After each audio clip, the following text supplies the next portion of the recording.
नमस्कार, मैं रवीश कुमार। दोस्तों, जब सरकार कोई आदेश जारी करती है तो उसका असर सीधे जनता के जीवन पर पड़ता है। और जब जनता, खासकर पेंशनर और कर्मचारी वर्ग प्रभावित होता है, तब उसकी आवाज और भी गंभीर हो जाती है, क्योंकि यही वो वर्ग है जिसने अपनी पूरी जिंदगी नौकरी और सेवा में गुजार दी और अब उम्मीद करता है कि बुढ़ापे की जिंदगी सम्मान और सहूलियत से गुजरे। लेकिन क्या यह सच है? क्या सरकारें इस वर्ग को सच में सहूलियत दे रही हैं या सिर्फ वादों और नोटिसों की दुनिया में उलझा रही हैं? आज की चर्चा इन्हीं सवालों के इर्द गिर्द है। सबसे पहले जरा सोचिए, एक बुजुर्ग पेंशनर बैंक जाता है, पासबुक में पेंशन की एंट्री देखता है, लेकिन पीपीओ नंबर ढूंढते ढूंढते उसका माथा ठनक जाता है। बैंक कर्मचारी कहता है कि बिना पीपीओ नंबर के समस्या का समाधान मुश्किल है। और फिर शुरू होता है चक्कर, कभी बैंक, कभी दफ्तर, कभी मंत्रालय। सरकार ने इस समस्या को हल करने के लिए आदेश निकाला कि हर पेंशन भोगी की पासबुक पर पीपीओ नंबर दर्ज किया जाए। यह फैसला भले ही छोटा लगे, लेकिन जिन लोगों ने महीनों दफ्तरों के धक्के खाए हैं, उनके लिए यह किसी राहत से कम नहीं। अब सोचिए, अगर शुरुआत में ही सिस्टम इतना व्यवस्थित होता तो यह आदेश देने की जरूरत क्यों पड़ती? एक और समस्या है कम्यूटेशन कटौती की। पेंशनर सोचता है कि 15 साल की अवधि पूरी हुई, अब कटौती बंद हो जाएगी। लेकिन कई लोगों की पेंशन से कटौती जारी रहती है। शिकायत करने के बाद पता चलता है कि सिस्टम ने अपडेट नहीं किया। सरकार कहती है कि समाधान सीपीएम ग्राम पोर्टल पर है, वहां शिकायत दर्ज कीजिए, ट्रैक कीजिए और धैर्य रखिए।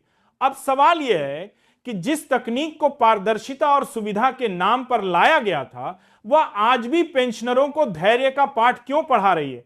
आखिर क्यों उम्र बढ़ने के साथ हर पेंशनर को अतिरिक्त पेंशन का अधिकार मिलता है?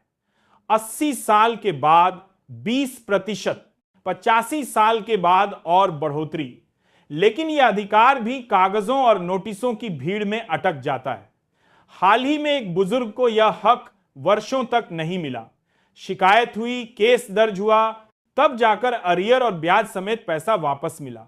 इसका मतलब यह है कि आपका हक आपको तभी मिलेगा जब आप शिकायत करेंगे। यानी यह व्यवस्था प्रोएक्टिव नहीं, रिएक्टिव है। जब आप आवाज उठाएंगे तभी सिस्टम जागेगा। अब बात करते हैं महंगाई भत्ते की। हर साल आंकड़े आते हैं, इंडेक्स बदलता है और उसके आधार पर डीए डीआर की गणना होती है। ताजा आंकड़ों के मुताबिक महंगाई भत्ता 55 से बढ़कर 58% हो रहा है। सुनने में यह राहत की खबर है, लेकिन जो लोग अपनी पेंशन पर पूरी तरह निर्भर हैं, उनके लिए यह राहत हमेशा महंगाई की असल रफ्तार से पीछे रह जाती है। एक तरफ सब्जी, दवा, बिजली और पेट्रोल के दाम आसमान छूते हैं और दूसरी तरफ सरकार कहती है कि 3% की बढ़ोतरी से सब ठीक हो जाएगा।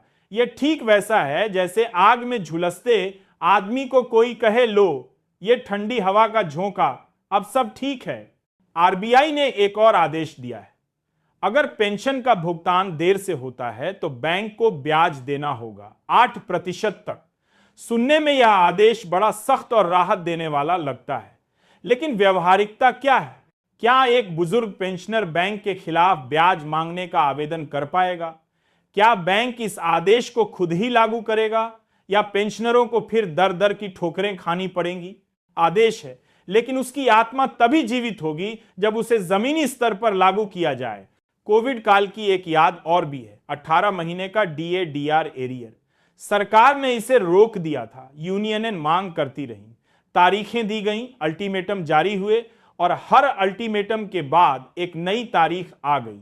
यह सिलसिला आज भी जारी है। सवाल यह है कि जिनमें बाती कोई पेंशनरों की उम्र 70,080 पार कर चुकी है, वे इस इंतजार का बोझ कितने दिन उठाएंगे?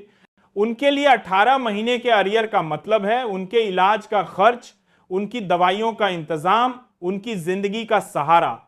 लेकिन सरकार की फाइलें अब भी चल रही हैं। 8वें वेतन आयोग को लेकर भी बहस जारी है। कर्मचारी संगठन दबाव बना रहे हैं। वित्त मंत्रालय फाइल पर काम कर रहा है। कहा जा रहा है कि अगर गठन हुआ तो 1 जनवरी 2026 से लागू हो सकता है। यह खबर कर्मचारियों और पेंशनरों दोनों के लिए उम्मीद की किरण है। लेकिन यहां भी वही सवाल है, क्या यह आयोग समय पर बनेगा या इसकी घोषणा भी सिर्फ चुनावी घोषणाओं तक सीमित रहेगी? पूर्व सैनिकों के लिए एक और मामला जिंदा हुआ है, इक्वल एमएसपी। यह केस दिल्ली और चंडीगढ़ हाईकोर्ट में खारिज हो चुका था, लेकिन अब उड़ीसा हाईकोर्ट कटक बेंच में फिर से सुनवाई चल रही है। मांग यह है कि जवान और ऑफिसर दोनों को समान एमएसपी मिले, 15,500 रुपए। इस केस की अगली सुनवाई सितंबर में है। यह सिर्फ कानूनी लड़ाई नहीं है, यह उन सैनिकों की आवाज है जिन्होंने देश की सरहद पर खड़े होकर अपना खून बहाया। सवाल यह है कि क्या उनकी आवाज अदालत की दीवारों से बाहर सरकार तक पहुंचेगी? अगस्त की पेंशन का एडवांस मैसेज भी जारी किया गया है।